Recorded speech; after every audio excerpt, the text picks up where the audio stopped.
الله الرحمن الرحيم. الحمد لله رب العالمين، والصلاة والسلام على سيد الأنبياء والمرسلين وعلى آله وأصحابه أجمعين. أما بعد، فإن أصدق الحديث كتاب الله، وأحسن الهدي هدي محمد صلى الله عليه وسلم، وخير الأمور محدثاتها، وشر الأمور محدثاتها، وكل محدثة بدعة، وكل بدعة ضلالة، وكل ضلالة في النار. وبسند المتصل منا إلى الشيخ الإمام الهمام حافظ الحجة أمير المؤمنين في الحديث أبي عبد الله محمد بن إسماعيل بن إبراهيم بن المغيرة بن بردزبة الجعفي اليماني البخاري رحمه الله تعالى. اللهم انفعنا بعلومه وعلومهم أجمعين، آمين يا رب العالمين. أنه قال: بسم الله الرحمن الرحيم. باب الوضوء مرة. بسم الله الرحمن الرحيم. الحمد لله رب العالمين، والصلاة والسلام على سيد المرسلين وعلى آله وأصحابه أجمعين. باب الوضوء مرة. بزرگوں اور بھائیوں، پردہ نشین مائیں اور بہنیں، اس سے پہلے امام بخاری علیہ الرحمہ نے استنجا کے آداب بیان کیے تھے. اس لیے ایک عام طور سے وضو سے پہلے آدمی استنجے سے فارغ ہوتا ہے. اس لیے وضو کے بیان سے پہلے امام بخاری نے بھی آداب خلا، چھوٹے بڑے استنجا کے آداب کا ذکر فرمایا. اب یہاں سے وضو کا بیان شروع ہو رہا ہے. یہ کہ باب دیگر، یہ 3 باب آ رہے ہیں آگے پیچھے، اور تینوں میں ایک ہی مسئلہ ہے، اور یہ مسئلہ پیچھے بھی آ چکا ہے ایک مرتبہ. اس کا حاصل یہ ہے کہ وضو کے اندر جو اعضاء دھلے جاتے ہیں، چہرہ دھویا جاتا ہے، دونوں ہاتھ دھوئے جاتے ہیں، پاؤں دھلے جاتے ہیں. وضو کے اندر جو اعضاء دھلے جاتے ہیں ان کو ایک مرتبہ دھونا، یا ان کو 2 مرتبہ دھونا، یا 3 مرتبہ دھونا سب جائز ہے. ایک مرتبہ دھونا یہ تو فرض ہے، اس کے بغیر تو وضو ہوگا ہی نہیں. اور اعضاء وضو کو 2 مرتبہ دھونا یہ فضیلت کا ادنا درجہ ہے. فضیلت والی بات ہے، لیکن اس میں بھی ادنا ہے. اور ان اعضاء کو 3 مرتبہ دھونا یہ فضیلت کا اعلیٰ درجہ ہے، سنت درجہ ہے. اور اس سے اوپر کوئی درجہ نہیں. اگر کوئی آدمی اعضاء وضو کو 4 مرتبہ دھوئے، 5 مرتبہ دھوئے، تو یہ فضول خرچی ہے، اور اس کو حدیث شریف میں ظلم اور تعدی سے تعبیر کیا گیا ہے. اس پر آپ سے مواخذہ ہوگا، پوچھ تاچھ ہوگی، فالتو کیوں دھویا، پانی کیوں فالتو ضائع کیا. لیکن اگر 3 مرتبہ دھونے کے باوجود آپ کو لگے اور گمان غالب ہو، یقین جیسا گمان ہو کہ کئی جگہ سوکھی رہ گئی ہے، تو 4 مرتبہ دھونے کی اجازت ہے. لیکن گمان ہونے پر، یقین ہونے پر، اور اگر یقین ہے کہ ہم 3 مرتبہ دھو کر فارغ ہو چکے ہیں، کوئی جگہ کہیں سوکھی نہیں ہے، تو اب 4 مرتبہ اور 5 مرتبہ پانی بہانا گناہ ہے، فضول خرچی. یہ 3 باب قائم کے امام بخاری نے. پہلے باب میں ایک حدیث آ رہی ہے، اور اس میں یہ مضمون آئے گا کہ اعضاء وضو کو ایک مرتبہ وضو میں دھویا جائے. پھر دوسرا باب آ گیا، اس میں وہ حدیث لائیں گے جس سے یہ سمجھ میں آئے گا کہ حضور صلی اللہ علیہ وسلم نے وضو کے اندر ان اعضاء کو 2 مرتبہ بھی دھویا ہے. پھر تیسرا باب آئے گا، اور تیسرا باب میں یہ حدیث آئے گی کہ پیغمبر صلی اللہ علیہ وسلم نے وضو کیا ہے تو آپ نے ان اعضاء کو جو دھوئے جاتے ہیں 3 مرتبہ دھویا. ایک چوتھا طریقہ اور ہے جو بخاری میں نہیں ہے، ترمذی میں ہے. وہ طریقہ یہ ہے کہ ایک ہی وضو میں بعض اعضاء کو 1 مرتبہ، بعض کو 2 مرتبہ، بعض کو 3 مرتبہ، ایک ہی وضو میں، یہ بھی جائز ہے. مثلا چہرے کو 1 مرتبہ دھو لیا، ہاتھوں کو 2 مرتبہ دھویا، پاؤں 3 مرتبہ دھویا، ایسے بھی کر سکتے ہیں. لیکن پیغمبر صلی اللہ علیہ وسلم کی عام سنت اور عام عادت یہ تھی کہ آپ ہر عضو کو 3 مرتبہ دھویا کرتے. کبھی کبھی بیان جواز کے لیے، بیان جواز مطلب جائز ہونے کو بتانے کے لیے کبھی کبھی آپ نے 1 مرتبہ دھویا ہے، تاکہ لوگ دیکھ لیں اور وہ جان جائیں کہ 1 مرتبہ دھونا بھی جائز ہوتا ہے. کبھی نبی صلی اللہ علیہ وسلم نے اعضائے وضو کو 2 مرتبہ بھی دھویا ہے تاکہ لوگ دیکھ لیں اور ان کو پتہ چل جائے کہ 2 مرتبہ دھونا بھی جائز ہے، ورنہ عام طور سے پیغمبر صلی اللہ علیہ وسلم 3 مرتبہ دھوئے کرتے تھے اور یہی سنت ہے. ہمیں اور تمہیں بھی 3 مرتبہ ہی دھونا چاہیے. لیکن کبھی پانی کم ہوتا ہے تو آدمی ان باتوں پر عمل کر سکتا ہے کہ ایک مرتبہ دھو کے کام چلا لیا یا 2 مرتبہ دھو کر کام چلا لیا تو وضو ہو جائے گا اور کوئی فرق نہیں پڑے گا ثواب میں، آپ کو ثواب پورا ملے گا، وضو کامل ہو گیا. اس لیے امام بخاری نے یہ مسئلہ یہاں پر بیان کیا. جی. وفي قال حدثنا محمد بن يوسف قال حدثنا سفيان بن زيد بن اسلم عن عطاء بن يسار عن ابن عباس قال توضا النبي صلى الله عليه وسلم مرة باب الوضوء مرتين. وبه قال حدثنا الحسين بن عيسى قال حدثنا يونس بن محمد قال اخبرنا فليح بن سليمان عن عبد الله بن ابي بكر بن محمد بن عمرو بن مسعود عن عباد بن تميم عن عبد الله بن زيد ان النبي صلى الله عليه وسلم توضا مرتين باب الوضوء ثلاثا. وبه قال حدثنا عبد العزيز بن عبد الله الويسي قال حدثني ابراهيم بن سعد عن ابن شهاب عن عطاء بن يزيد اخبره ان عمران مولى عثمان اخبره ان عمران حضرت عثمان کے غلام. اوپر 2 حدیثیں گزر گئی ہیں، میں ان کا ترجمہ نہیں کیا. پہلی حدیث میں تھا کہ حضور نے اعضائے وضو کو 1 مرتبہ دھویا. دوسری حدیث میں تھا نبی صلی اللہ علیہ وسلم نے اعضائے وضو کو 2 مرتبہ دھویا. یہ تیسری حدیث آ رہی ہے، اس میں کچھ اندر نئی باتیں بھی آئیں گی، اس لیے میں اس کا ترجمہ کر رہا ہوں. حضرت عمران، حضرت عثمان غنی جو حضور علیہ السلام کے داماد ہیں اور تیسرے خلیفہ ہیں، ان کے غلام تھے یہ عمران. یہ بیان کر رہے ہیں کہ انہوں نے حضرت عثمان بن عفان کو دیکھا. تو غلام نے اپنے آقا عمران نے حضرت عثمان کو دیکھا. دعا بِإِنَاءٍ کہ حضرت عثمان نے ایک برتن منگایا، پانی کا برتن. اصل یہ ہے کہ صحابہ کرام وضو بھی ایک دوسرے کو سکھایا کرتے. ہم تو دیکھا دیکھی مسلمان ہیں، آٹومیٹکلی مسلمان ہیں. وہ لوگ وضو بھی اتنا اہتمام سے کرتے تھے کہ باقاعدہ اپنے نیچے والوں کو وضو کر کے دکھایا کرتے. چاہے پہلے سے وضو ہو، چاہے نماز کا تقاضا مت ہو، لوٹے میں پانی منگوائیں گے اور لوگوں کے سامنے بیٹھ کر وضو کر کے دکھائیں. دیکھو نبی صلی اللہ علیہ وسلم کس طرح وضو کرتے. اور ہم تو ایسے مسلمان ہیں، ہمیں ضرورت ہی نہیں سیکھنے کی، کوئی وقت سیکھ جاتے ہیں. یہ بھی سیکھنے کی چیز ہے، کس طرح وضو کرنا چاہیے، کس طرح فضول خرچی سے بچنا چاہیے. تو حضرت عثمان رضی اللہ عنہ نے بھی پانی منگوایا. فَأَفْرَغَ عَلَى كَفَّيْهِ ثَلَاثَ مِرَارٍ. تو حضرت عثمان رضی اللہ عنہ نے اپنی دونوں ہتھیلیوں پر 3 مرتبہ پانی بہایا. فَغَسَلَهُمَا اور ان دونوں ہاتھوں کو اچھی طرح دھویا. یہ 3 دونوں ہاتھ ہیں، لوٹے سے باٹی سے کسی چیز سے پانی لیا، 1 مرتبہ دھولا، پھر دوبارہ پانی ڈالا، دوسری مرتبہ دھولا، پھر دوبارہ پانی ڈالا، تیسری مرتبہ دھولا. یہ دونوں ہاتھ یہاں تک 3 مرتبہ اچھی طرح پاک کیے. ثم ادخل يمينه في الاناء. جب دونوں ہاتھ پاک ہو گئے تو پھر حضرت عثمان نے اپنا داہنا ہاتھ، سیدھا ہاتھ برتن میں داخل کیا. وہ لوگ اس طرح وضو کرتے تھے، ہم لوگ جیسے چھوٹی کھول دیتے ہیں ایسا نہیں. وہ اس طرح وضو کرتے تھے. بڑے برتن میں پانی ہے، اب سیدھا ہاتھ سے پانی لے کے وضو کریں. ایک چولہے سے پانی بھرا اور دونوں ہاتھ ملا کر چہرہ دھل لیا. پھر دوسرے چولہے سے پانی بھرا اور ہاتھ ملا کر ایسے چہرہ دھل لیا. پھر ایسے چولہے میں پانی لیا، یوں کر کے اس کو دھل لیا. پھر دوبارہ چلو میں پانی لیا، ایسے کر کے اس کو دھل لیا. چلو سے پانی لے کے پھر دھوتے تھے تو پانی بہت کم خرچ ہوتا تھا. اور ہم لوگ ٹھنڈی چلا دیتے تو وہ بالٹی پر پانی ضائع ہوتا ہے، فضول خرچی. تو دونوں ہاتھ پہلے پاک کر لیے. اس وقت تک ہاتھ پانی میں ڈالے نہیں، پہلے ان کو صاف کیا. اب دانا ہاتھ برتن میں داخل کر رہے ہیں.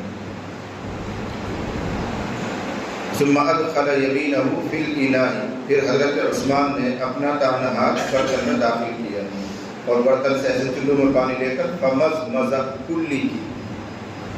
مزمزہ کی حقیقت یہ ہے کہ آدمی منہ میں پانی لے، پھر اس پانی کو منہ میں گھمائے اور گھما کر اب اس کو باہر پھینکے. اس کا ہم اردو میں کلی کرنا کہتے ہیں. اسی کو مزمزہ کہا گیا. نیچے لکھا ہوا تحریک الماء فی الفم.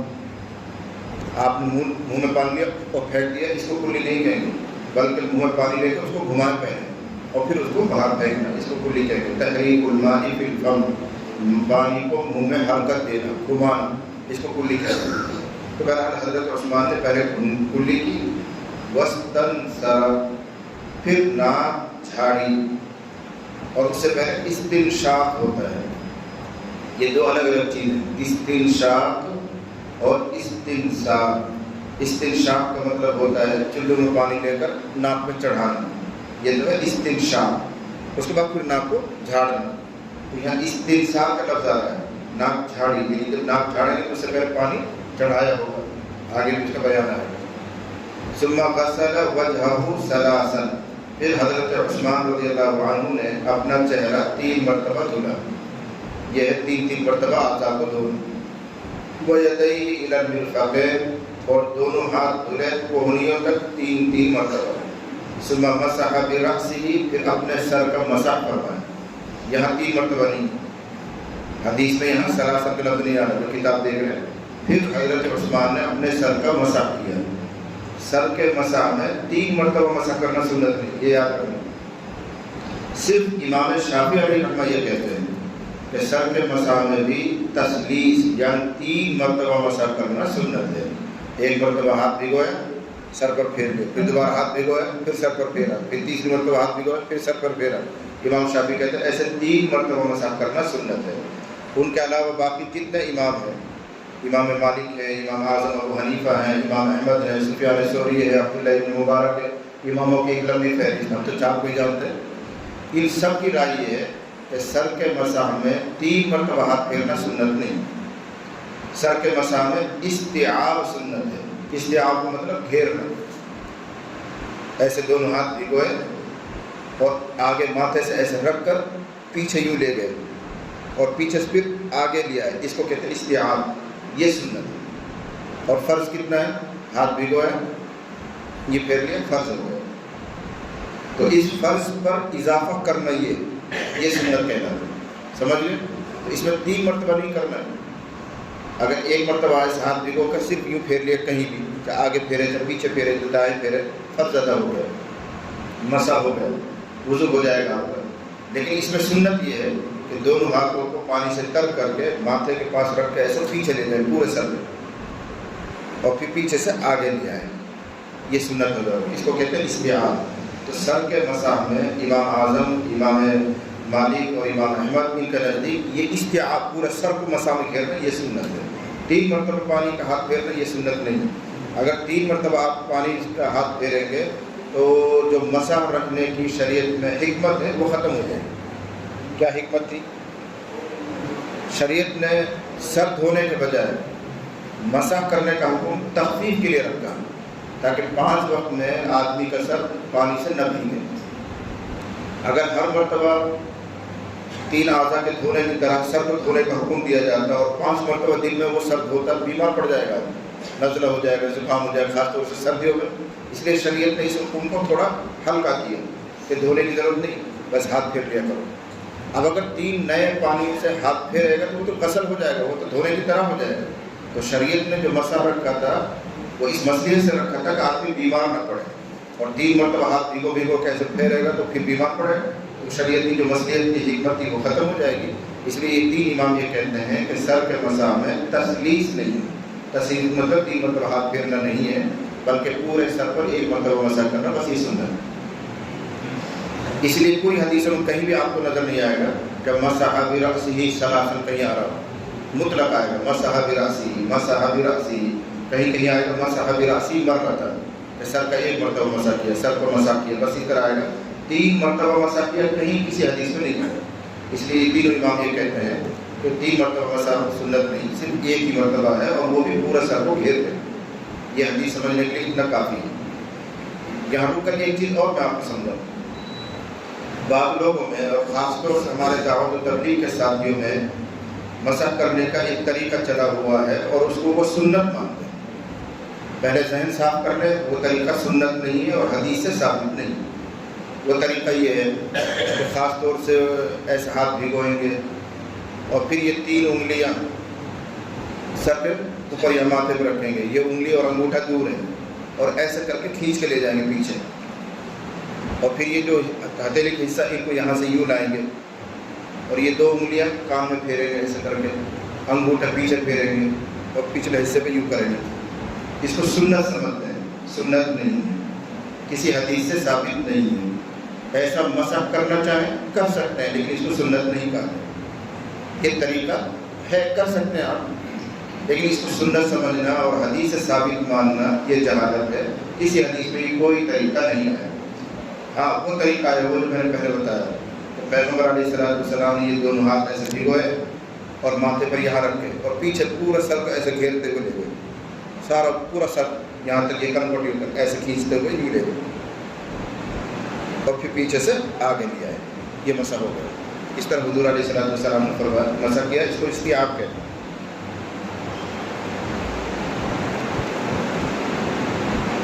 ثم مسح برأسہ، پھر حضرت عثمان نے اپنے سر کا مسح کیا۔ ثم غسل رجلیہ ثلاث مرار، پھر حضرت عثمان نے اپنے دونوں پیر 3 مرتبہ دھوئے، الی الکعبین، ٹخنوں تک۔ تو چہرہ دھونے میں 3 مرتبہ، ہاتھ دھونے میں 3 مرتبہ، سر کے مسح میں 3 مرتبہ کا لفظ نہیں ہے، پیر دھوئے 3 مرتبہ دھوئے۔ تو پیغمبر علیہ السلام کی طرف اب اس کو نسبت کریں گے وہ۔ حضرت عثمان نے لوگوں کو ایسے وضو کر کے دکھلایا اور پھر کہا کہ میں نے یہ ارادہ کیا، میں نے یہ چاہا کہ تمہیں دکھا دوں کہ نبی صلی اللہ علیہ وسلم کیسے وضو کرتے ہیں، یہ میرا وضو نبی کے وضو کی طرح ہے۔ ثم قال، پھر حضرت عثمان نے کہا قال رسول اللہ صلی اللہ علیہ وسلم، کہ حضور نے ارشاد فرمایا من توضأ نحو وضوئی ھذا، جس نے میرے اس وضو کی طرح وضو کیا، یعنی جو میں نے تمہیں کر کے دکھایا یہ نبی والا وضو ہے، اور نبی نے بھی ایسے ہی وضو کر کے لوگوں کو دکھایا تھا، اور جس وقت حضور نے ایسے وضو کر کے دکھلایا تو یوں فرمایا من توضأ نحو وضوئی ھذا، جس نے میرے اس وضو کی طرح وضو کیا، ثم صلی رکعتین، پھر 2 رکعت نفل پڑھی، یہ تحیۃ الوضو ہے۔ جس نے اس طرح وضو کیا جیسے حضرت عثمان نے دکھایا، حضور نے بھی ایسا کیا، تو حضور نے فرما رہے ہیں کہ جس نے میرے اس وضو کی طرح وضو کیا، ثم صلی رکعتین، پھر 2 رکعت نفل تحیۃ الوضو پڑھی، لا یحدث فیہما نفسہ، ان 2 رکعتوں میں وہ اپنے دل سے بات نہ کرے، مطلب وسوسوں میں، خیالات میں نہ ڈوبے، سوچ بچار میں نہ پڑے، بالکل دھیان اور توجہ سے 2 رکعت پڑھے۔ غفر لہ ما تقدم من ذنبہ، تو اس کے اگلے سارے گناہ بخش دیے جائیں گے۔ جو ایسا اچھا وضو کرے، 2 رکعت نفل پڑھے پورے دھیان کے ساتھ، ان 2 رکعتوں میں اپنے دل سے بات چیت نہ کرے، خیالات میں نہ ڈوبے، سوچ بچار میں نہ پڑے، صرف پوری طرح متوجہ ہو کر نماز پڑھے تو اللہ سابق کا گناہ اسے معاف فرما دیں گے۔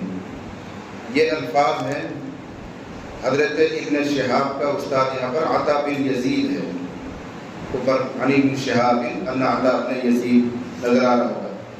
اس ابن شہاب نے یہ روایت ایک دوسرے استاد سے بھی لی ہے، ان کو کہتے ہیں عروہ۔ عروہ نے جب حدیث بیان کی تھوڑا سا لفظوں میں فرق ہے، اس کو امام بخاری نیچے بیان کریں گے۔ حضرت ابراہیم نخعی کہتے ہیں، یہ تعلیقاً روایت امام بخاری لا رہے ہیں، وعن ابراہیم نخعی نے کہا کہ صالح بن کیسان کہتے ہیں کہ ابن شہاب نے کہا ولکن عروہ، ابن شہاب کہہ رہے ہیں لیکن میرے استاد عروہ وہ بھی حدیث بیان کرتے ہیں عمران سے، لیکن الفاظ ہی ہیں۔ فلما توضأ عثمان، جب حضرت عثمان نے وضو کر کے لوگوں کو دکھا دیا تو حضرت عثمان نے فرمایا میں تمہیں ایک حدیث بیان کر دوں، میرا ارادہ نہیں تھا بیان کرنے کے، لیکن چلو تمہیں بتا دیتا ہوں۔ حضرت عثمان کہہ رہے ہیں، یہ الفاظ کس کے ہیں؟ حضرت عروہ۔ حضرت عثمان نے وضو کیا جیسے کہ ابھی اوپر قصے میں آیا ہے، اور وضو کر کے اب لوگوں سے کہہ رہے ہیں میں تمہیں ایک حدیث سنا رہا ہوں، لیکن میرا ارادہ نہیں تھا تمہیں سنانے کا، سنا دیتا ہوں، اس لیے کہ قرآن کی ایک آیت موجود ہے، اگر نہیں سناؤں گا تو میں اس آیت کی زد میں آ جاؤں گا۔ اللہ نے ارشاد فرمایا کہ وہ لوگ جو اللہ کی آیات کو چھپاتے ہیں، اللہ کے علم کو چھپاتے ہیں، ان کے لیے وعید ہے، تو میں اس وعید کا حقدار نہیں بننا چاہتا، اس لیے چلو تمہیں سنا دیتا ہوں، میرا ارادہ نہیں تھا سنانے کا۔ تو حضرت عثمان کہہ رہے ہیں لَقُ حَدِّثًا لَقُمْ حَدِيثًا، میں تمہیں ایک حدیث سناتا ہوں، لولا آیتٌ، اگر قرآن کی ایک آیت نہ ہوتی، وہ آیت بھی پڑھ کے بتائیں گے بعد میں، ما حدثتکموہ، تو میں تمہیں یہ حدیث نہ بیان کرتا، لیکن اس آیت کی وجہ سے ڈر رہا ہوں اور سنا رہا ہوں۔ سمعت النبی صلی اللہ علیہ وسلم، میں نے حضور علیہ السلام کو فرماتے ہوئے سنا، لا یتوضأ رجل، نہیں ہے کوئی شخص جو وضو کرے پھر اچھا وضو کرے، وَيُصَلِّ الصَّلَاةَ، اور نماز پڑھے، إِلَّا غُفِرَ لَهُ مَا بَيْنَهُ وَبَيْنَ الصَّلَاةِ، تو بخش دیے جاتے ہیں اس کے اور وضو کے درمیان کے جو گناہ ہیں یہاں تک کہ وہ نماز پڑھتا ہے یا اس کے حتی یصلی ہے۔ حضرت عروہ نے کہا آیت یہ ہے ان الذین یکتمون ما انزلنا من البینات، دوسرے پارے کی آیت ہے، اس کا ترجمہ اور تفسیر کی ضرورت نہیں ہے، بس اس کا حاصل یہ ہے کہ اللہ تعالیٰ ارشاد فرما رہے ہیں وہ لوگ جو ہماری اتاری ہوئی آیات اور احکام کو چھپاتے ہیں وہ عذاب کے مستحق ہیں۔ اس آیت سے ڈر کر حضرت عثمان یہ حدیث سنا رہے ہیں۔ بات پوری ہو گئی، لیکن اب سمجھنا یہ ہے کہ حضرت عثمان رضی اللہ تعالیٰ عنہ اس بات کو بیان کرنا کیوں نہیں چاہ رہے؟ کون سی نئی بات بیان کر دی انہوں نے؟ یہی بات بیان کی کہ حضور نے ارشاد فرمایا جو اس طرح وضو کرے اور اچھا وضو کرے 2 رکعت نماز پڑھے تو اس کے پچھلے گناہ معاف کر دیے جاتے ہیں۔ اس کو چھپانے کی کیا بات ہے؟ حضرت عثمان رضی اللہ تعالیٰ عنہ یہ حدیث اس لیے بیان نہیں کرنا چاہ رہے تھے کہ لوگ فضیلت والی حدیثوں سے غلط فائدہ اٹھاتے ہیں، فضیلت والی حدیثوں سے غلط فائدہ اٹھاتے ہیں۔ کیا غلط فائدہ؟ کہ وہ ایک فضیلت والا عمل کریں گے اور بھروسہ کر کے بیٹھ جائیں گے ہماری بخشش تو ہوگی، اور آگے محنت نہیں کریں گے۔ جیسے یہاں جب تم سن رہے ہو کہ بھئی وضو کرنے پر اور اس کے بعد 2 رکعت ایسے دھیان سے پڑھ لینے پر سارے گناہ بخش دیے جاتے ہیں، تو آدمی 2 رکعت پڑھے اور 2 گناہ بخشوا لے، آگے محنت کرنے کی ضرورت ہے۔ تو کہیں لوگ فضیلت کی حدیث سے غلط فائدہ نہ اٹھائیں، اس لیے حضرت عثمان چاہ رہے تھے میں اس کو بیان کروں، ورنہ لوگ بھروسہ کریں گے 2 رکعت پڑھ کے چھٹی کریں گے، کوئی لوگ محنت نہیں کریں گے، اس لیے سنانا نہیں چاہ رہے تھے۔ لیکن آیت ان کو مجبور کر رہی تھی سنا، ورنہ پھر علم چھپانے والے بن جاؤ گے، اور علم چھپانا حرام ہے، اس لیے مجبوراً انہوں نے یہ حدیث سنیں۔ لیکن آپ کے لیے کوئی نئی بات نہیں، میں پہلے سے سمجھاتا رہا ہوں کہ فضیلت میں جو یوں کہا جاتا ہے کہ یہ عمل کرو گے تو یہ گناہ بخش دیے جائیں گے، اتنے گناہ معاف ہو جائیں گے، پہلے سارے گناہ جھٹ جائیں گے، ان سب سے مراد ہے صغیرہ گناہوں کی بخشش۔ بہت پہلے سے میں آپ کو کہتا رہا ہوں، قرآن کی تفسیر میں نے کہا تھا جن اعمال پر یہ بات آتی ہے کہ یہ عمل کرو گے تو گناہ بخش دیے گئے، ان گناہوں سے مراد ہے صغیرہ، چھوٹے گناہ۔ جو بڑے گناہ ہوتے ہیں وہ بغیر توبہ کے معاف نہیں ہوتے، ان کے لیے توبہ کرنا ضروری ہے۔ جب توبہ کرے گا تو بڑے گناہ معاف ہوں گے۔ پھر ان بڑے گناہوں کی بھی 2 قسمیں ہیں، وہ بڑے گناہ جو اللہ کی ذات سے اور اللہ کے حق سے تعلق رکھتے ہیں وہ توبہ سے معاف ہو جائے۔ اللہ بے نیاز ہے، بڑا رحیم ہے، بڑا کریم ہے، اس کے حق میں جو ہم سے کوتاہی ہوئی ہے توبہ کرنے سے اللہ اس کو معاف کر دے گا۔ اور ان گناہوں کے لیے وہ باتیں آتی ہیں کہ بندہ صرف ہاتھ اٹھائے، ایک آنسو نکلے مکھی کے سر کے برابر نکلے تو اللہ سب کو دھل دیتا ہے۔ وہ گناہ جو بڑے ہیں اور اللہ کے حق سے تعلق رکھتے ہیں، نماز میں کوئی کثر رہ گئی، روزے میں کوئی کوتاہی ہوگی، فلاں ہوگی، یہ جو اللہ کے حقوق ہیں ان کو اللہ معاف کر دیتا ہے۔ اور بڑے گناہوں میں وہ گناہ جو بندوں کے حقوق سے تعلق رکھتے ہیں وہ اس طرح کے ایک نہیں لاکھوں فضائل سے بھی معاف نہیں ہوتے۔ آپ خانہ کعبہ کا طواف کریں، سجدے میں پڑے ہوں، روئیں، آپ اتنے روئیں کہ ساری صفحے آپ آنسو سے بھگو دیں تو وہ گناہ معاف نہیں ہوں گے۔ ان کے لیے اللہ نے ضابطہ یہ بنایا ہے کہ پہلے بندوں کے حق ادا کرو یا بندوں سے معاف کرواؤ، اب اس میں جو کوتاہی ہے مجھ سے معافی مانگو، معاف کر دو، لیکن بندہ جب تک معاف نہیں کرے گا میں معاف نہیں کروں گا، وہاں ضابطہ یہ ہے۔ اس لیے یاد رکھنا چاہیے کہ گناہوں کی 2 قسمیں، صغیرہ اور کبیرہ۔ فضیلت میں جو آتا ہے کہ اس نیکی سے یہ گناہ معاف ہو جاتا ہے، اس نیکی سے یہ گناہ جھڑ جاتا ہے، فلاں ہو جاتا ہے، اس سے چھوٹے چھوٹے گناہ مراد ہوتے ہیں۔ اور بڑے گناہ جو اللہ کے حق سے تعلق رکھتے ہیں وہ توبہ سے معاف ہو جاتے ہیں، اور وہ بڑے گناہ جو بندوں کے حق سے تعلق رکھتے ہیں وہ توبہ سے بھی معاف نہیں ہوتے، ان کو تو ادا کرنا ہی پڑے گا۔ لوگوں کے حق ادا کرو، کسی کی غیبت کیے تو اس سے معافی مانگو، کسی کی زمین دبا رکھے تو زمین کو واپس کرو، تب جا کے اللہ تعالیٰ کے یہاں سے معافی ہوگی۔ اس لیے حضرت عثمان چاہ رہے تھے میں اس کو نہ سناؤں، ورنہ لوگ یہ سمجھیں گے وہ 2 رکعت پڑھو اور اپنا کفارہ ادا کرو۔ جیسے آج کل ہمارے یہاں دیہات میں یہ کمی پائی جاتی ہے، آدمی جوا بھی کھیلے گا، سٹا بھی لگائے گا، نماز بھی چھوڑے گا، پتہ نہیں کیا کیا کرے گا، دودھ میں پانی پلائے گا۔ جب اس کو سمجھا ہم اور سب جا رہا ہوں چلے میں جا رہا ہوں، یعنی چلے میں جا کے گناہوں کا کفارہ ہو جائے گا۔ یہ غلط سوچ ہے، چلے میں جا رہا ہوں 4 مہینے میں جا رہا ہوں، اس کا مطلب یہ پچھلی زندگی میں جو کچھ میں نے کیا ہے وہ چلے میں جانے سے دھل جائے گا، ایسا کچھ نہیں۔ ایک چلہ نہیں، ہزاروں چلے لگاؤ تو کفارہ گناہوں کا نہیں ہوتا ہے۔ ہاں چلہ لگانا اچھی بات ہے، نیکی کا کام ہے، آپ کو سیکھ کر آئیں گے، اچھی بات ہے، لیکن اس تصور سے جانا کہ میں چلے اور 4 مہینے میں جاؤں گا پچھلی زندگی کے سارے گناہ میرے کٹ جائیں گے، معاف ہو جائیں گے، یہ بدعت ہے، یہ دین میں اضافہ ہے۔ کہیں اسی حدیث میں نہیں آیا ہوا کہ چلہ لگانے سے پچھلے گناہ معاف ہو جاتے ہیں۔ ہاں یوں آیا ہوا ہے حج کرنا جاتا ہے تو آدمی کے سابقہ گناہ معاف ہو جاتے ہیں، ہجرت کر لیتا ہے تو سابقہ گناہ معاف ہو جاتے ہیں، لیکن ان گناہوں سے مراد صغیرہ ہے، کبیرہ نہیں۔ اور ہمارے گاؤں کا آدمی سمجھتا ہے چلے میں گیا اور میں بالکل دھلا دھلایا بنا، کسی کو واپس کرنے کی ضرورت نہیں، کھا پی کے برابر ہے جب جی أن حمران مولى عثمان أخبره أنه رأى عثمان بن عفان دعا بإناء فأفرغ على كفيه 3 برار فغسلهما ثم أدخل يمينه في الإناء فمضمض واستنثر ثم غسل وجهه 3 ويديه إلى المرفقين 3 برار ثم مسح برأسه ثم غسل رجليه 3 برار إلى الكعبين ثم قال رسول الله صلى الله عليه وسلم من توضأ نحو وضوء هذا ثم صلى ركعتين لا يحدث فيهما نفسه غفر له ما تقدم من ذنبه. وعن إبراهيم قال صالح بن كيسان قال ابن شهاب ولكن عروة يحدث عن عمران فلما توضأ عثمان قال لأحدثنكم حديثا لولا آية ما حدثتكموه. سمعت النبي صلى الله عليه وسلم لا يتوضأ رجل فيغسل وضوءه ويصلي الصلاة إلا غفر له ما بينه وبين الصلاة حتى يصليها. قال عروة اقرأ الآية إن الذين يكتمون ما أنزلنا. باب الاستنساء في الوضوء ذكره عثمان وعبد الله بن زيد وابن عباس عن النبي صلى الله عليه وسلم. ابھی اوپر کی حدیث میں یہ مضمون آیا تھا حضرت عثمان والی روایت میں، انہوں نے پانی منگوایا، وضو کر کے لوگوں کو دکھایا، اور اس میں یہ بھی تھا کہ انہوں نے کلی کی اور ناک کو جھاڑا. اس کے لیے امام بخاری نے پھر الگ سے باب قائم کر دیا کہ وضو میں ایک اہم سنت ہے ناک صاف کرنا، اور ناک صاف کرنے کے لیے اتنا کافی نہیں ہے کہ آپ نے ایسے پانی چڑھایا اور کر دیا بس، یہ نہیں، بغل انگلی ڈال کر، بائیں ہاتھ کی چھوٹی انگلی ڈال کر اس کو اندر سے صاف کرنا یہ ضروری ہے، تب جا کے سنت ادا ہوگی. اس لیے کہ ناک کا جو پانسا ہے، یہ پتلی سی جو اندر ہڈی ہوتی ہے، اس پر 2 طرف سے آ کے گندگی جمع ہوتی ہے.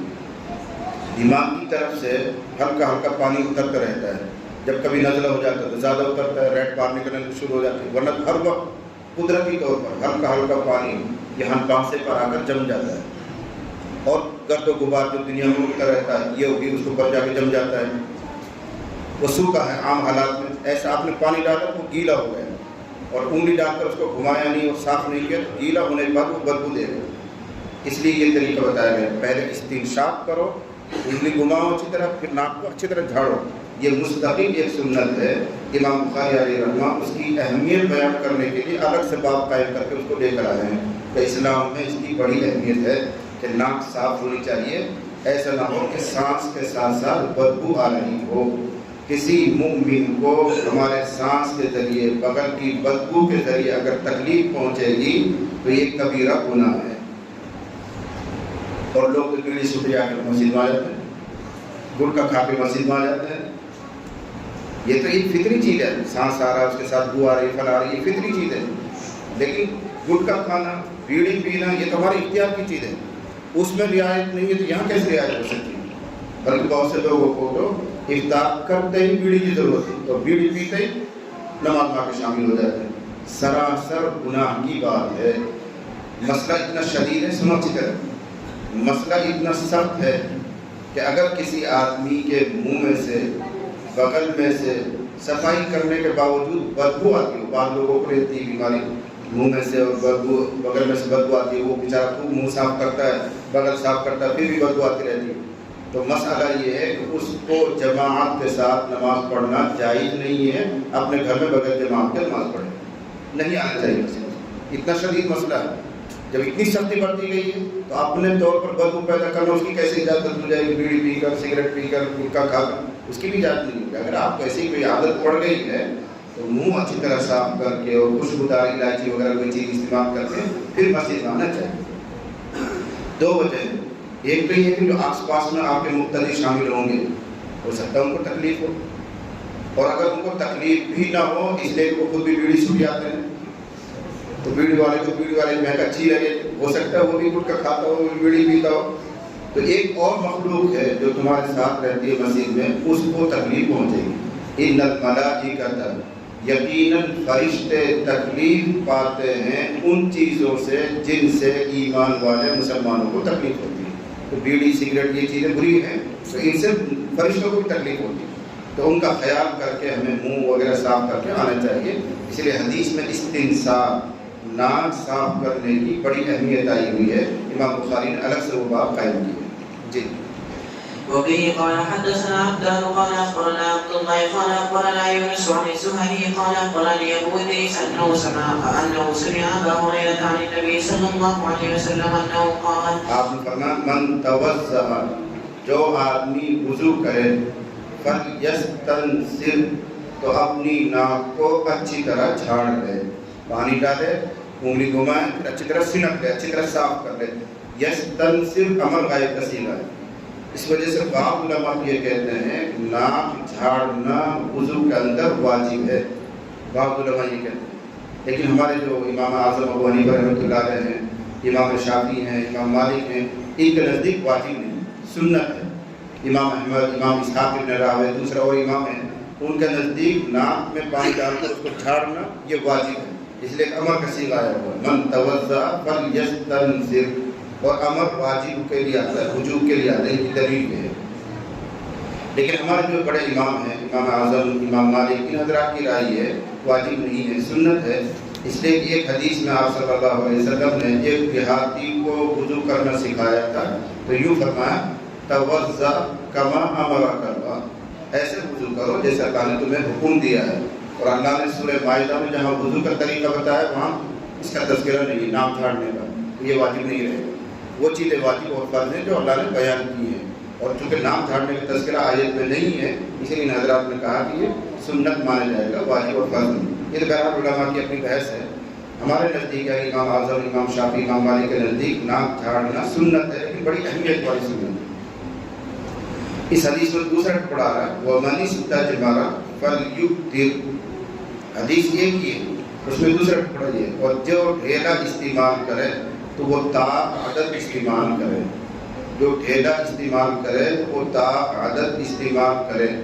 امام بخاری نے اس ٹکڑے پر الگ سے ایک باب قائم کر دیا گیا، الاستجمار وطرن، تو حدیث میں ٹکڑا گیا تو اسے ایک باب اس کا بھی باندھ دیا۔ آپ یہی سمجھ لیجیے، جمروں کے معنی آتے ہیں پتھر، اور استجمار میں سین تا جو آ رہا ہے یہ طلب کے لیے، جب اس کو پتھر ڈھونڈنا ہو یعنی ڈھیلا ڈھونڈنا ہو تو تا عدد تلاش کرے۔ اب تھوڑا سا پیچھے چلے جائیں، جب آدمی استنجا کرنے کے لیے جاتا ہے اور خاص طور سے بڑا استنجا کرتا ہے اور ڈھیلا استعمال کرنا چاہے تو حدیث میں یہ حکم آ رہا ہے کہ تاق عدد استعمال کرے، اور تاق سے مراد ہے ایک سے اوپر کا تاق۔ اور تاق کس کو کہتے ہیں پہلے میں نے سمجھایا ہوتا، تفصیل میں آپ کو یاد ہو تو وہ گنتیاں جو دو حصوں میں برابر نہ بٹے ان سب کو تاق کہتے ہیں، جیسے 3، 5، 7، 9، 11، ان کو اگر دو حصوں میں بانٹنا چاہیں پورا پورا نہیں بٹے گا، بیچ میں ایک کو توڑنا پڑے گا۔ جیسے 3 ہے، کوئی چیز ہمارے پاس 3 رکھی ہوئی ہے اور دو حصوں میں بانٹنی ہے، ایک اس کو دے دو، ایک اس کو دے دو، ایک بچ رہا ہے، اس کو بیچ میں توڑنا پڑے گا، کسر لازم آئے گا۔ تو ایسی جو گنتیاں اوپر تک 100 تک جو بیچ میں آئیں گی وہ سب کیا ہیں؟ تاق۔ اور جفت کہتے ہیں جڑوا، 2، 4، 6، 8 یہ جو گنتی ہیں ان کو جفت کہیں گے۔ اگر دو حصوں میں بانٹنا چاہیں تو پورا برابر برابر پڑ جاتا ہے۔ 2 چیزیں ہیں، ایک ایک اس کو دے دو، 4 چیزیں 2 دے دو، 6 چیزیں 3 دے دو، 8 ہیں تو 4 دے دو، جو چٹ بٹ جائیں گی۔ تو جو برابر برابر تقسیم ہو جائے اس کو جفت کہتے ہیں عربی میں، اور جو برابر برابر تقسیم نہ ہو، بیچ میں کسی کو توڑنا پڑتا ہے اس کو تاق کہتے ہیں۔ تو نبی علیہ السلام کے فرمانے کا منشا یہ ہے کہ جب تم لوگ ڈھیلا استعمال کرو تو تاق استعمال کرنا چاہیے، یا تو 3 استعمال کرو یا 5 استعمال کرو، اور اگر پھر بھی ضرورت پڑے تو 7 استعمال کرو، زیادہ جتنا بھی استعمال کرنا لیکن تاق عدد ہونے چاہیے۔ کیوں؟ اللہ تعالیٰ تاق چیزوں کو پسند کرتا ہے، ان اللہ وطر یحب الوطر، اللہ خود تاق ہے، اکیلا ہے، اس کا دوسرا کوئی نہیں، اس کے ساتھ جوڑ نہیں۔ تو اللہ ہر اس چیز کو پسند کرتا ہے جس میں تاق ہونا پایا جاتا ہے۔ اسی کا یہ باب اگلا آئے گا، اسے میں ترجمہ نہیں کروں گا، اس لیے یہی خلاصہ اس کا سنا دیجیے۔ من توضأ فليستنصر ومن استجمر فليوتر، باب الاستجمار وترا. وبه قال حدثنا عبد الله بن يوسف قال أخبرنا مالك عن أبي الزناد عن الأعرج عن أبي هريرة أن رسول الله صلى الله عليه وسلم قال: إذا توضأ أحدكم فليجعل في أنفه ماء ثم ليستنصر، ومن استجمر فليوتر، وإذا استيقظ أحدكم من نومه فليغسل يده قبل أن يدخلها في وضوئه، فإن أحدكم لا يدري أين باتت يده. باب غسل الرجلين ولا يمسح على القدمين. غسل الرجلین، دونوں پیروں کو دھلنا، اور قدمین پر، دونوں قدم پر مسح نہ کرنے کا بیان۔ امام بخاری علیہ رحمہ یہاں پر یہ سمجھانا چاہ رہے ہیں کہ وضو کے اندر دونوں پاؤں کے بارے میں شریعت کا حکم دھونے کا ہے، مسح کا نہیں ہے۔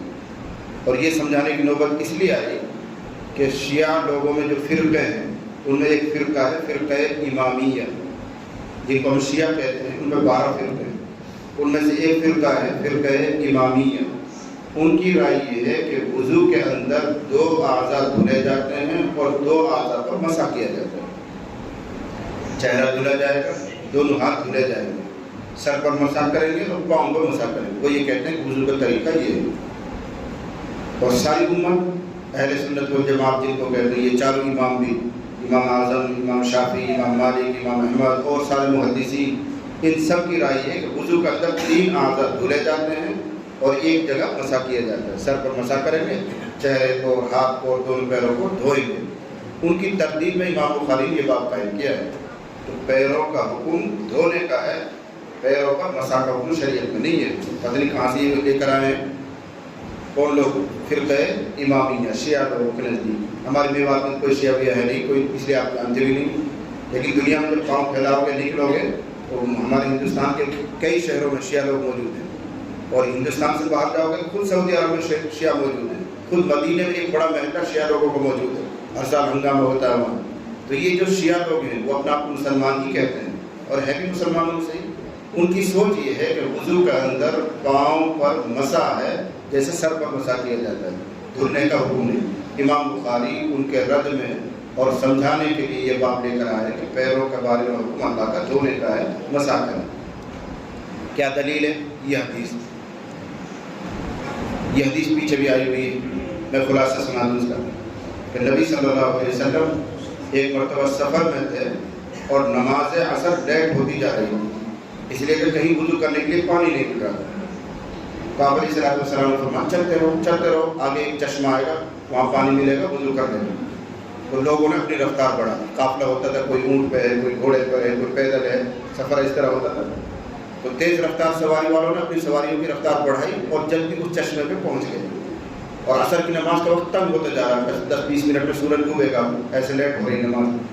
تو ان لوگوں نے جلدی وضو کیا، چہرہ دھلا، ہاتھ دھلا، مسح کیا، پاؤں بھی دھلے، لیکن ایڑیاں خشک رہ گئی، تھوڑی سی ایڑیاں خشک رہ گئی۔ ایسے میں وضو پہنچ گئے، تھوڑے لیٹ پہنچے، اور یہ وضو کر کے لوگ فارغ ہو رہے تھے، تو آپ نے دیکھا کہ ان کی ایڑیاں سوکھی رہ گئی۔ تب آپ نے فرمایا وَيْلٌ لِلْأَعْقَابِ مِنَ النَّارِ، تمہاری ایڑیوں کے لیے جہنم ہے، تم نے وضو صحیح طرح نہیں کیا، تمہاری ایڑیاں خشک رہ گئی، ان ایڑیوں کو جہنم کا عذاب ہوگا۔ کیوں ہوگا صاحب؟ اس لیے وضو نہیں ہوا، جب وضو نہیں ہوا تو نماز ادا نہیں ہوگی، جب نماز ادا نہیں ہوگی تو پٹائی ہوگی، اس لیے فرمایا ان ایڑیوں کے خشک رہنے کی وجہ سے تمہیں جہنم کا عذاب ملے گا۔ اب امام بخاری سمجھانا چاہ رہے ہیں کہ پیروں کا حکم اگر مسح کا تھا تو مسح تو ہو چکا تھا، بس ایڑی تو تھوڑی سوکھی رہ گئی کہ باقی پاؤں تو انہوں نے دھلا تھا، صحابہ کرام نے پاؤں دھلا ایسے جلدی کر کے، ایڑی تھوڑی سی خشک رہ گئی، تو باقی پاؤں تو دھل چکا ہے، جب دھلا ہے تو مسح ہو گیا۔ مسح تو اس کو کہتے ہیں ہاتھ تر کے کسی پہ پھیر دو، بس انہوں تو اس سے زیادہ کیا ہے، پاؤں دھل لیا ہے، بس ایڑی سوکھی رہ گئی۔ اگر مسح کا حکم تھا تو ایڑی خشک رہنے پر حضور یہ وعید کیوں سنا رہے ہیں اور کیوں کہہ رہے ہیں کہ تمہیں عذاب ہوگا؟ بس معلوم ہوا کہ پاؤں کا وظیفہ اور پاؤں کا حکم مسح کا نہیں ہے بلکہ اس کا حکم دھونے کا ہے۔ یہ تو امام بخاری کی دلیل ہے۔ اس کے علاوہ وہ حدیث ہے جو آپ دوسری کتابوں میں کبھی پڑھیں گے اور کبھی آپ کے سامنے آئیں گی کہ پیغمبر علیہ السلام نے ارشاد فرمایا جب کوئی آدمی وضو کرتا ہے تو وضو کرنے کے ساتھ ساتھ اس کے گناہ چڑھتے ہیں۔ جب چہرہ دھلے گا تو پانی کے قطرے کے ساتھ اس کے گناہ چڑھ رہے ہیں، ہاتھ دھلے گا تو ہاتھ کے گناہ چڑھ رہے ہیں۔ اس حدیث میں آتا ہے کہ جب بندے مومن پاؤں دھلتا ہے تو پاؤں کے گناہ نکل جاتے ہیں، پانی کے قطرے کے ساتھ باہر آ جاتے ہیں۔ تو کیا تذکرہ آ رہا؟ پاؤں جب دھلے گا، معلوم ہو کہ پاؤں کا وظیفہ دھلنے کا ہے، مسح کا نہیں۔ اور پھر کیا کہا جا رہا؟ پانی کے ساتھ ساتھ گناہ باہر آئیں گے۔ اگر مسح کرنے کا حکم ہے تو وہاں پانی بہہ ہی نہیں رہا، جب پانی بہہ نہیں رہا تو پاؤں کے گناہ کیسے باہر آئیں گے؟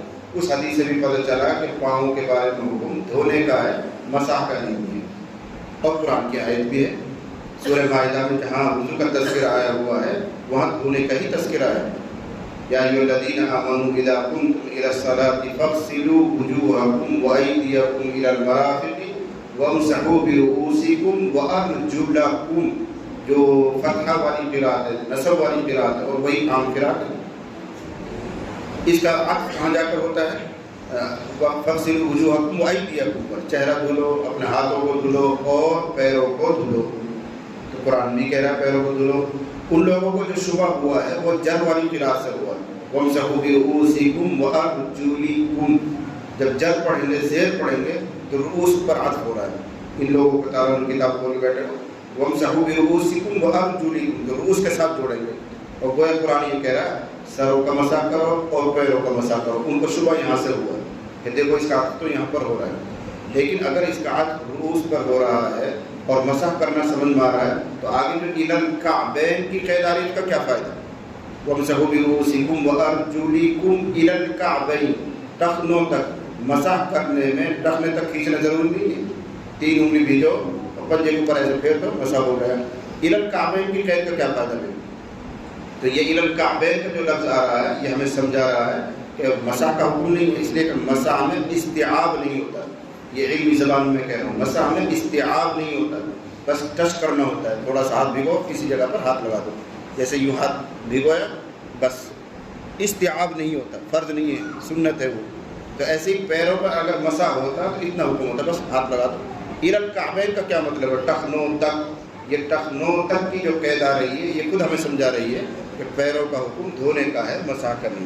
بہرحال ایک علمی بات تھی اور تھوڑا سا میں نے عرض کر دیا، اللہ کرے کہ آپ کے دماغ میں اتر جائے۔ تو امام بخاری علیہ رحمۃ سمجھانے چاہ رہے ہیں کہ پیروں کے بارے میں اللہ کا حکم دھونے کا ہے، مسح کا نہیں ہے۔ امت کا ایک طبقہ ایسا جو یوں کہتا ہے پیروں پر مسح کر لو، دھونے کی ضرورت نہیں، اس سے وضو ہو جائے گا، وہ غلط ہے۔ حدیث میں دھونے کی تذکرہ، دھونے کی بات آئی ہے۔ جی وبه قال حدثنا موسى قال حدثنا ابو عوانة عن ابي بشر عن يوسف بن مالك عن عبد الله بن عمرو قال فخلف النبي صلى الله عليه وسلم عنا في صبرة فأدركنا وقضاءنا العصر فجعلنا نتوضأ ونمسح على وجهنا فنادى بأعلى صوته ويل للعقاب کتاب العلم میں یہ روایت آ گئی کہ علم کے بارے میں بلند آواز کر کے بھی کہا جا سکتا ہے، وہاں یہ باب آیا، یہ حدیث آئی ہے۔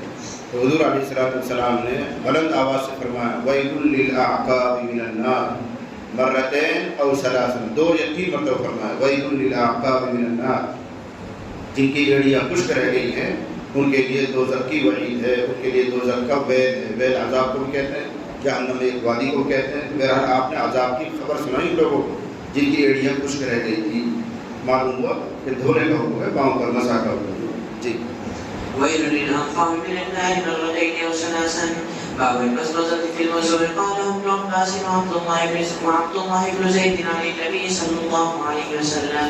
پیچھے بھی مسئلہ آ گیا، پھر امام بخاری اس کے لیے مستقل باب قائم کر رہے ہیں، المضمضۃ فی الوضوء، وضو میں کلی کرنا۔ اور یہ ابن عباس عبداللہ ابن زید کی روایت میں آیا ہوا ہے، قال ابن عباس و عبداللہ ابن زید، ان دونوں حضرات نے نبی صلی اللہ علیہ وسلم سے ایسی روایات نقل کی ہیں جن میں وضو کے اندر کلی کرنے کا بیان ہے۔ اب مسئلے کا تھوڑی سی تفصیل ذہن میں رکھ لیں کہ وضو کے اندر کلی اور ناک میں پانی ڈالنے کا کیا حکم ہے۔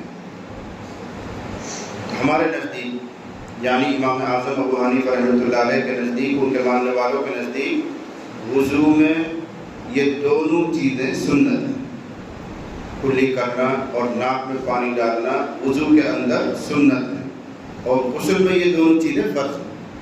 جب آدمی واجب غسل کر رہا ہو احتلام کے بعد یا بیوی سے ملنے کے بعد، وہ فرض غسل ہے، اس کو کر رہا ہو تو اس وقت کلی کرنا اور ناک میں پانی ڈالنا سنت نہیں بلکہ فرض ہے۔ وہ ہمارے یہاں تقسیم ہوگی، اور ائمہ ثلاثہ کے یہاں بلکہ 2 امام، امام شافعی اور امام مالک، ان دونوں حضرات کے نزدیک یہ دونوں چیزیں کلی کرنا، ناک میں پانی ڈالنا وضو میں بھی سنت ہے اور غسل میں بھی سنت ہے، ان کے یہ فرض نہیں ہے غسل۔ اور امام احمد بن حنبل رحمۃ اللہ علیہ کے نزدیک وضو میں اور غسل میں دونوں جگہ فرض ہے۔ یہ اماموں کا اپنا اپنا اختلاف ہوتا ہے، ہمیں اپنے مذہب کے اعتبار سے سمجھنا ہے کہ کلی کرنا اور ناک میں پانی ڈالنا ہمارے مذہب میں وضو کے اندر تو سنت ہے اور غسل کے اندر فرض ہے۔ سنت کیوں ہے اس کے لیے یہ دلیل جو روایت آ رہی ہے۔ جی وبه قال حدثنا ابو اليمان قال اخبرنا شعيب بن ابي زهري قال اخبرني عطاء بن يزيد عن عمران مولى عثمان بن عفان انه راى عثمان دعا بوضوء۔ یہ حدیث کوئی نئی نہیں ہے، پیچھے آئی ہوئی ہے، ابھی جو پچھلے صفحے میں گزری وہی روایت۔ جی فأفرغ على يديه من إنائه فغسلهما 3 مرات ثم أدخل يمينه في الوضوء ثم بالأصغر واستنشق واستنثر ثم غسل وجهه 3 ويديه إلى المرفقين 3 ثم مسح برأسه ثم غسل كل رجل 3 ثم قال رأيت النبي صلى الله عليه وسلم يتوضأ نحو وضوئه هذا وقال من توضأ نحو وضوئه هذا ثم صلى ركعتين لا يحدث فيهما نفسه غفر الله له ما تقدم من ذنبه. باب غسل الأعقاب. وكان ابن سيرين يغسل موضع القدم إذا توضأ. ایڑیوں کا دھونے کا بیان. ابھی بھی روایت آئی ہے کہ دوبارہ باب قائم کیا کہ وضو میں جب آدمی پاؤں دھوئے تو ایڑیوں کو خشک نہ رہنے دے بلکہ دھیان سے ان کو دھونا چاہیے، رگڑنا چاہیے. اور اس باب کو قائم کر کے امام بخاری کا اصل مقصد یہ ہے کہ وضو کے اندر جو 3 اعضاء دھوئے جاتے ہیں، چہرہ، دونوں ہاتھ اور دونوں پیر، دھونے میں استیعاب فرض ہے. دھونے میں استیعاب فرض ہے. استیعاب مانے گھیرنا. تو جتنی مقدار دھونے کا حکم ہے وہ دھونے میں پورا گھیرنا ضروری ہے. بال برابر جگہ خشک نہیں رہنی چاہیے. اگر بال برابر بھی جگہ خشک رہ جائے گی تو وضو نہیں ہوگا. مثلا اس انگلی سے لے کر کوہنیوں تک ہاتھ میں دھونے کا حکم ہے. یہاں سے یہاں تک پورا ہاتھ بھیگ جانا چاہیے. ایک بال برابر بھی کہیں جگہ خشک رہ گئی تو وضو نہیں ہوگا. استیعاب اس کو کہتے ہیں، دھونے میں پورا کو گھیر لینا. تو امام بخاری کا مقصد اس باب کو قائم کر کے یہ ہے کہ اعضاء مغسولہ، وہ اعضاء جو دھلے جاتے ہیں ان میں استیعاب فرض ہے. چاہے ایک مرتبہ میں پورا گھیر لیں یا 2 مرتبہ میں یا 3 مرتبہ میں، لیکن دھونے میں پورا گر جانا چاہیے. کوئی جگہ باقی نہیں رہنی چاہیے. اب چاہے وہ چہرے کا معاملہ ہو یا ہاتھ کا معاملہ ہو یا پیر. اور پھر چہرے کی مقدار کیا ہے وہ سب آپ کو معلوم ہے. پیشانی کے یہاں سے یہ جو بال ہے یہاں سے لے کر تھوڑی کے نیچے تک اور ایک کان سے لے کر دوسرے کان تک یہ جو حصہ ہے یہ پورا وضو میں گھر جانا چاہیے. اب الگ مسئلہ ہے داڑھی کو کہاں تک دھوئے، کیسے دھوئے، فلاں، اس کے لیے باب آئیں گے. ابھی مسئلہ جاننے کے لیے صرف اتنا یاد رکھیں، اگر کسی آدمی کی داڑھی بہت زیادہ گہری ہے، گھنی داڑھی ہے، گھنی داڑھی کا مطلب یہ ہے کہ اندر سے کھال نظر نہیں آتی. عام طور سے ایسی ہوتی ہے، عام طور سے ایسی گہری داڑھی ہوتی ہے کہ کھال وال نظر نہیں آتی. ان لوگوں کا حکم یہ ہے، یہ جو بالوں کا باہر والا حصہ یہ وضو میں اس کو دھونا فرض ہے. یہ جو تھوڑی تک جو بال ہیں یہ باہر والے حصے، ان سب کو دھونا فرض ہے. اور یہ جو فالتو لٹک رہی ہے اس کا دھونا فرض نہیں ہے. اس پر تو آپ مسا بھی کر لیں گے، ہاتھ بھی پھیر لیں گے تو بھی کافی ہو جائے گا. تفصیل آگے چل کر آ جائے گی. لحیہ کی 2 قسمیں ہیں، مرسلہ، غیر مرسلہ، یہ سب تفصیل آگے چل کر آئے گی. تو داڑھی کا وہ حصہ، اگر داڑھی گہری جب ہے مثلا، داڑھی کا وہ حصہ جو گالوں پر آیا ہوا ہے داڑھوں کے نیچے تک، ان بالوں کو وضو میں دھونا فرض ہے. اندر پانی پہنچانا فرض نہیں، اوپر یہ بال دھو دینا فرض ہے. اور اگر بیگلی ہے، میواتی بیگلی کہتے ہیں، خفیف لحیہ، ہلکی سی کھال نظر آتی ہے تو پھر اندر تک پانی پہنچانا فرض ہے. ایسے چلو میں لے کے ایسے پانی اندر پہنچائیں گے. اگر ہلکی داڑھی ہے، کھال اندر نظر آتی رہتی ہے تب تو اندر پانی پہنچانا فرض ہے. اور اگر ہلکی نہیں ہے بلکہ گہری جیسے ہماری اور بیماری ہے تو پھر اوپر ہی بالوں پر پانی پہنچانا کافی ہو جاتا ہے، وضو ہو جائے گا اس سے. جی. وبه قال حدثنا آدم بن أبي إياس قال حدثنا شعبة وكان ابن سيرين عليه الرحمة يغسل موضع الخاطر اذا توضأ. استيعاب مقصد ہے، جن کو دھونا ہے وہ پورا دھونا چاہیے، ایک بال برابر جگہ خشک نہ رہے. اس کے لیے ایک دلیل لے کر آئے کہ ابن سیرین علیہ الرحمہ جب وضو کرتے تھے تو ہاتھ میں جو انگوٹھی انہوں نے پہنی ہوئی ہوتی تھی اس کو بھی ہلاتے تھے تاکہ اس کے نیچے کوئی جگہ خشک نہ رہ جائے. ایسی کسی نے گھڑی باندھی ہوئی ہے تو وضو کرتے وقت گھڑی کو ہلانا ایسے ضروری ہے تاکہ اس کے اندر پانی پہنچ جائے اور کوئی جگہ خشک نہ رہے. آپ نے گھڑی ٹائٹ باندھ رکھی ہے اور آپ نے وضو کیا اور ایسے ہاتھ دھوئے اور چین کے نیچے کچھ بال خشک رہ گئے تو آپ کو وضو نہیں ہوگا. اس لیے یا تو گھڑی کو کھولو یا اس کے اندر پانی چین کے اندر پانی ڈال کر اس کو ایسے ہلاؤ تاکہ سارے بال بھیگ جائیں. یا انگوٹھی پہنی ہے تو انگوٹھی کو بھی ہلاؤ. جی.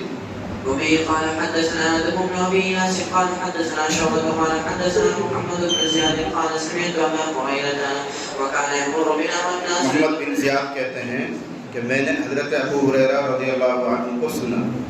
وكان يمر بنا، اور وہ ہمارے پاس سے نکلے جا رہے تھے، گزر رہے تھے.